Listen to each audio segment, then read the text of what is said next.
Israel ও যুক্তরাষ্ট্রের যৌথ হামলার পর আলোচনায় ইরানের সামরিক সক্ষমতা কতটা ভয়াবহ হতে পারে দেশটির পাল্টা জবাব।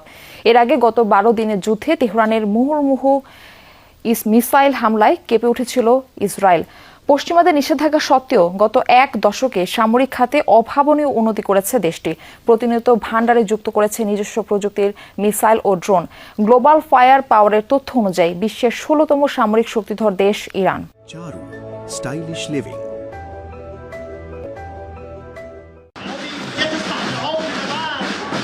মধ্যপ্রাচ্যের অন্যতম পরাশক্তি ইরানের যুক্তরাষ্ট্র ও ইসরায়েলের যৌথ হামলার জেরে ভয়াবহ বিপর্যয়ের শঙ্কা।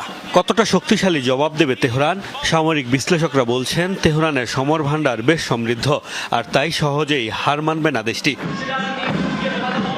মধ্যপ্রাচ্যের দেশগুলোর মধ্যে ইরানের সামরিক বাহিনীতেই সবচেয়ে বেশি সদস্য, যার মধ্যে নিয়মিত বাহিনীতে সদস্য সংখ্যা 5,23,000।